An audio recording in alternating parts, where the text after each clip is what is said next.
Hello friends, इस video के अंदर मैं आपके साथ बात करने जा रहा हूँ यस बैंक के बारे में। और यस बैंक का ये वीकली एनालिसिस है। तो इस वीकली एनालिसिस में हम क्या देखेंगे?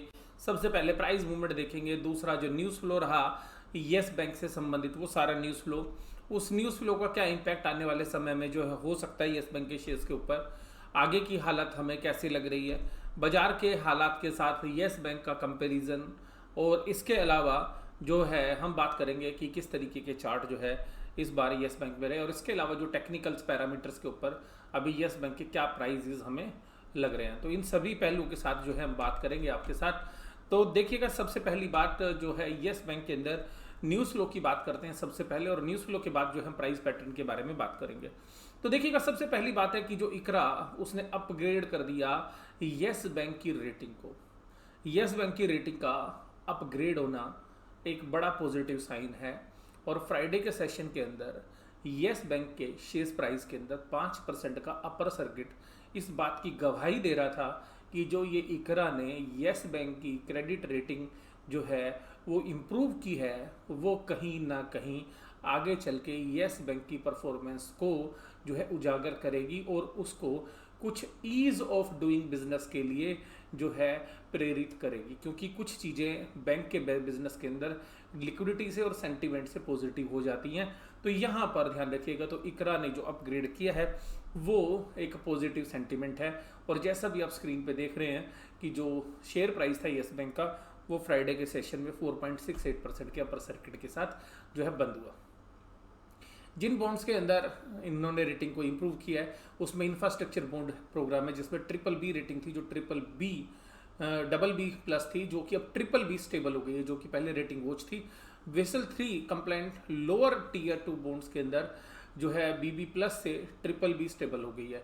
इसी तरीके से बीबी रेटिंग वॉच से ट्रिपल बी स्टेबल हो गई है वेसल 2 के अंदर। वेसल 3 जो टीयर 2 बॉन्ड्स हैं वहाँ पर बीबी जो रेटिंग थी हाइब्रिड रेटिंग वॉच था, अब वो ट्रिपल बी माइनस हो गया, हालांकि स्टेबल हो गया ये, हालांकि इतनी इंप्रूव नहीं की जितनी की ऊपर वाली की है। वेसल 2 कंप्लाइंट टीयर 1 डी जो रेटिंग्स थी वो डी कैटेगरी सेट के बी प्लस स्टेबल में आ गई है। इसी तरीके से जो बाकी रेटिंग्स हैं वो भी डी से हट के बी में कन्वर्ट हो गई। तो डी जो है खराब रेटिंग होती है, तो डी से बी में आ गई है। तो स्टेबिलिटी जो है यहाँ पर क्रेडिट रेटिंग एजेंसीज को भी लगने लगी है बैंक के बिजनेस के अंदर। उसके बाद अगली खबर थी कि इकरा ने इनको अपग्रेड क्यों किया। इकरा ने अपग्रेड के जो रीजंस हैं उनको ध्यान से सुनिएगा। तो पहला रीज़न उन्होंने बताया कि जो इन्होंने कैपिटल रेज की थी जुलाई के अंदर 15,000 करोड़ रुपीस, उसकी वजह से जो इनकी टीयर 1 कैपिटल है वो इम्प्रूव हो गई। ये टीयर 1 कैपिटल क्या होती है? टीयर 1 कैपिटल का मतलब होता है वो परमानेंट कैपिटल जिससे कि बैंक को ऑपरेट किया जाता है, यानी कि इसके अंदर इक्विटी शेयर कैपिटल या जो कंपनी के अर्नड प्रॉफिट हैं जो कि उसने कैश में रियलाइज किए हुए हैं, उस तरीके की कैपिटल को टीयर 1 कैपिटल बोला जाता है। तो टीयर 1 कैपिटल को मैं आपको सिंपल भाषा में समझाऊं तो ये परमानेंट कैपिटल है, जो कैपिटल कभी भी बैंक से बाहर नहीं जाएगी उस कैपिटल को टीयर 1 कैपिटल बोलते हैं। इसके अंदर जो बैंक के स्टैट्यूटरी रिजर्व्स होते हैं वो भी इंक्लूड होते हैं। तो अल्टीमेटली यहाँ पर टीयर 1 कैपिटल के अंदर जो 15,000 करोड़ की जो है बढ़ोतरी हुई वो जो है अपग्रेड का एक मेन रीज़न बना।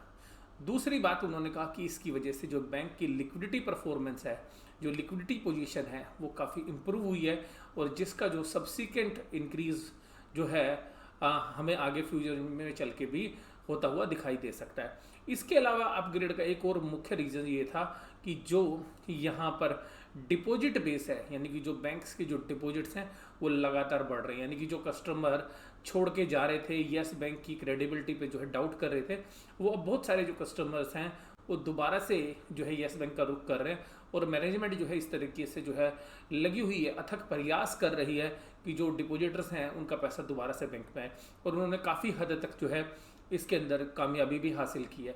और इसका जो मुख्य परिणाम है वो ये हुआ कि जो स्पेशल लिक्विडिटी फैसिलिटीज़ आरबीआई ने इनको प्रोवाइड की थी उसका 50,000 करोड़ रुपए जो है बैंक की मैनेजमेंट ने रीपे कर दिया है आरबीआई को, यानी कि जो पैसा उनको बैंक के दौरान काम काज करने के लिए मिला था मार्च महीने में, जब बैंक भारी संकट में फंस गया था, जब बैंक के सारे डिपॉजिट्स के ऊपर मोरेटोरियम लग गया था, तो आरबीआई ने आके जो है हाथ पकड़ा था किसका? जो है यस बैंक का, और गवर्नमेंट ने आरबीआई की मदद से और स्टेट बैंक ऑफ इंडिया की मदद से यहाँ पर इस बैंक के अंदर कैपिटल डाली थी।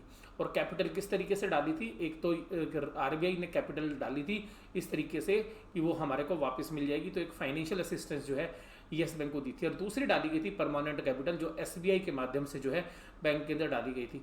और एसबीआई ने जो है बहुत सारे और दूसरे बैंकों से भी जो है यहाँ पर पैसा डलवाने के लिए अनुरोध किया था, और उन्होंने भी काफ़ी पैसा जो है इस बैंक के अंदर डाला था, एज ए कैपिटल डाला था। तो वो टीयर 1 कैपिटल में चला गया, वो कभी भी रीपे नहीं होगा। हालांकि जो आरबीआई का पैसा था वो एक तरीके से लोन के रूप में था, और वो जो है रीपे कर दिया है।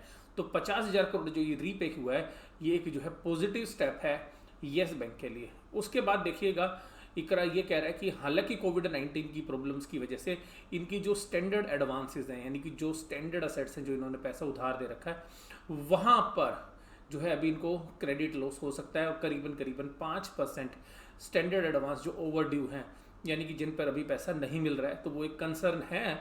हमने रेटिंग एजेंसीज ने इस बात को जो है ध्यान रखते हुए, जब एजेंसीज ने ये रेटिंग दी है, तो उन्होंने कहा कि जो स्टैंडर्ड जिन असेट्स में कोई दिक्कत नहीं थी, उनके अंदर भी कोविड की वजह से 5% जो है क्रेडिट कॉस्ट जो है वो इम्प्रूव हो रही है, और वहाँ पे जो क्रेडिट रिकवरी में प्रॉब्लम होगी। दूसरा उन्होंने कहा कि डिपॉजिट्स तो बढ़ रहे हैं, लेकिन डिपॉजिट्स के ऊपर रेट ऑफ इंटरेस्ट जो है इतना दिया जा रहा है, जिसकी वजह से क्रेडिट कॉस्ट बढ़ रही है। क्योंकि देखिएगा आपके पास डिपॉजिट करने जो बंदा आ रहा है, या जो कस्टमर आ रहा है, जो इन्वेस्टर आ रहा है, वो इसी शर्त पे आ रहा है कि चलो मैं यस बैंक में पैसा डालता हूँ, मुझे एक्स्ट्रा कुछ ब्याज मिले। तो इस तरीके से देखिएगा कि कुछ आजकल न्यूज़ भी आप देखते हैं, जैसे जैना बैंक की आती है, वो 7.5% जो है डिपॉजिट पे जो है रेट ऑफ इंटरेस्ट दे रहे हैं डिपॉजिटर्स को। इसी तरीके से आप देखते हैं आईडीएफसी फर्स्ट बैंक 7% दे रहा है, और दूसरे बैंक भी दे रहे हैं। तो इसी कड़ी के अंदर यस बैंक जो है वो ज़्यादा से ज़्यादा कस्टमर को जो अट्रैक्ट कर रहा है, तो उसकी वजह से जो उसको डिपॉजिट्स की कॉस्ट जो है बढ़ रही है, जिसकी वजह से रिकवरी में प्रॉब्लम आ सकती है। हालांकि कंसर्न जो है अभी भी यहाँ पे बना हुआ है। वो कंसर्न क्या, वो सुनिएगा मेरे से। वो कंसर्न ये है कि देखिएगा बैंक ने लाइबिलिटी साइड को तो मैनेज कर लिया है। लाइबिलिटी साइड का मतलब है कि जो कैपिटल थी टीयर 1 कैपिटल, टीयर 2 कैपिटल, वो मैनेज कर लिया है। उनकी रेटिंग एजेंसीज ने रेटिंग भी इंप्रूव कर दिया है। कस्टमर से पैसा आना शुरू हो गया है, यानी कि जो डिपॉजिटर्स थे उनसे तो पैसा आना शुरू हो गया, दोबारा से डिपॉजिट्स बढ़ने शुरू हो गए। लेकिन जो प्रॉब्लम है वो असेट साइड से है, यानी कि रिकवरी वाले फ्रंट पर अभी भी कोई इंप्रूवमेंट नहीं है। जब रिकवरी वाले फ्रंट पे इंप्रूवमेंट आती हुई आपको नजर आएगी भविष्य में, तो देखिएगा इसका जो इम्पैक्ट है वो इनके प्रॉफिट एंड लॉस स्टेटमेंट में भी पॉजिटिवली पड़ता हुआ नजर आएगा, और दूसरा जो है उनकी बैलेंस शीट के अंदर भी नजर आएगा, और सबसे खास जो है उसके शेयर प्राइस के ऊपर भी आपको सीधा सीधा असर देखने के लिए मिलेगा। तो अब देखिएगा लाइबिलिटी साइड तो इन्होंने मैनेज कर ली है, अब बारी है असेट साइड की। तो अब हम उम्मीद करते हैं कि अगले 3 से 6 महीने के दौरान ये जो असेट साइड के अंदर जो रिकवरी प्रोसेस है वो भी इंप्रूव होगी। हालांकि उसमें काफ़ी जो है तरक्की हो चुकी है पहले के मुकाबले में, लेकिन अभी भी उस लेवल पर नहीं पहुंचे हैं जिसको हम ये कह सकें कि एक सेटिस्फैक्टरी लेवल के ऊपर पहुंच गए हैं। उसके बाद देखिएगा ये थी प्राइस मूवमेंट इस हफ्ते की। तो इस प्राइस मूवमेंट के अंदर अगर आप कहें तो हफ्ते के उच्चतम स्तर के ऊपर जो है यस बैंक का शेयर जो है बंद हुआ है। तो पिछले 5 दिन की जो सबसे ऊपर वाली क्लोजिंग थी, ऊपर वाली क्लोजिंग जो है यस बैंक ने दी है। तो इसमें तो कोई भी डाउट नहीं है कि क्लोजिंग खराब तो नहीं हुई है, क्लोजिंग बढ़ी हुई, और इस न्यूज़ ने तो जो है काफ़ी इंप्रूवमेंट जो है करके दिया। हालांकि देखिएगा बैंक निफ्टी के अंदर जो है नेगेटिव बायस के साथ ही जो है बंद हुआ है अभी भी, लेकिन येस बैंक ने है बैंक निफ्टी के सामने आउट परफॉर्म किया इस हफ्ते के दौरान। अगर मूविंग एवरेजेस की बात करें तो देखिएगा 5 दिन की जो मूविंग एवरेजेस है उसके ऊपर अब जो है शेयर ट्रेड जो कर रहा है। उसके अलावा देखिए 10 दिन की मूविंग एवरेज के भी ऊपर कर रहा है, लेकिन अभी 20 दिन और 50 दिन की जो है थोड़े से 20 दिन के भी पास पहुंच ही रहा है, लेकिन 50 दिन काफ़ी दूर है। तो अभी देखिएगा 50 रुपये की जो मूविंग एवरेज है वो 16 रुपये के आसपास बनती है। तो वहाँ पर जो है इसको एक रेजिस्टेंस जो है मिल सकता है, लेकिन अभी ये पॉजिटिव न्यूज़ है, सर्किट पे बंद हुआ, तो हम ये उम्मीद कर रहे हैं कि मंडे को भी जो है अच्छी क्लोजिंग जो है आएगी इस बैंक की। अब देखिएगा इसके साथ साथ जो इसकी प्राइस मूवमेंट की बात करें तो सोमवार के दिन जो ये जो शेयर्स का प्राइस था ये 14 रुपये 25 पैसे के ऊपर जो है खुला था, यानी कि जो पिछला क्लोजिंग थी वो भी 14.25 पे थी और ओपन भी 14.25 पे हुआ था। 14 रुपये 10 पैसे के ऊपर इसने क्लोज दिया था उस दिन। उसके बाद देखिए अगले दिन की क्लोजिंग 13 रुपये 95 पैसे पे हुई, फिर 13 रुपये 65 पैसे पे। तो देखिएगा 3 दिन जो है डाउन ट्रेंड में रहा, लेकिन उसके बाद थर्सडे और फ्राइडे के अंदर अप ट्रेंड में हुआ 13.65 से 13.90 और फिर 14 रुपये 55 पैसे के प्राइस पर बंद हुआ। डिलीवरी वॉल्यूम्स अगर आप देखेंगे तो 40% से ऊपर था जो है 3 दिनों के अंदर, और अगर आप वेडनेसडे की भी बात करें तो ये भी लगभग 40% के आसपास था। एक दिन यानी कि थर्सडे के दिन जो है डिलीवरी वॉल्यूम कम था, और अगर आप इसके अंदर वॉल्यूम्स की बात करें तो वॉल्यूम्स हाईएस्ट थे इसके अंदर फ्राइडे सेशन के दौरान, और जहां पर 5% का सर्किट भी शेयर्स के अंदर लगा हुआ था। तो ये पूरी का पूरा जो एनालिसिस है मैंने इस हफ्ते के दौरान येस बैंक से संबंधित किया, जो न्यूज़ फ्लो था, जो आगे चल के हमें इंप्रूवमेंट नज़र आ रही है। तो मैं निष्कर्ष के रूप में आपको बता दूं कि लायबिलिटी साइड या कैपिटल तो इंप्रूव हो गई है बैंक की, अब असेट्स को इंप्रूव करने की बारी है। जैसे ही वहाँ से रिकवरी आएगी, शेयर प्राइस के अंदर एक अच्छी तेजी भी हमें देखने के लिए मिल सकती है और प्रॉफिट भी इंप्रूव होते हुए नजर आएंगे। हालांकि कोविड-19 की जो प्रॉब्लम है वो सभी बैंकों को एडवर्सली इम्पैक्ट कर रही है, तो उससे जो है येस बैंक भी अछूता नहीं है। और ये क्योंकि येस बैंक पहले पुरानी चोट भी खाए हुए है, पुरानी मार भी इसको लगी हुई है, तो वहाँ से हमें लगता है कि अभी इंप्रूवमेंट होने में थोड़ा सा समय तो लगेगा, लेकिन अब कम से कम स्टेबिलिटी आ रही है और ये अभी रेटिंग एजेंसीज भी मान रही हैं कि बिजनेस स्टेबल होता जा रहा है। तो जो येस बैंक के जो डिपोजिटर्स हैं उनके लिए एक पॉजिटिव न्यूज़ है कि जो स्टेबिलिटी अगर किसी भी बिजनेस में आती है तो रिटर्न्स तो देर सवेर आ ही जाती हैं, सबसे पहले स्टेबिलिटी आना जरूरी होता है। तो इसी वीडियो के साथ, इसी कामना के साथ कि आप इन्वेस्टर्स के जो प्रॉफिट्स हैं वो आगे चल के भविष्य में येस बैंक में काफ़ी अच्छे होंगे, ये वीडियो मैं समाप्त कर रहा हूँ। वीडियो आपको कैसी लगी जरूर से जरूर आप मुझे कमेंट बॉक्स में बताइएगा। वीडियो देखने के लिए धन्यवाद। Thank you very much.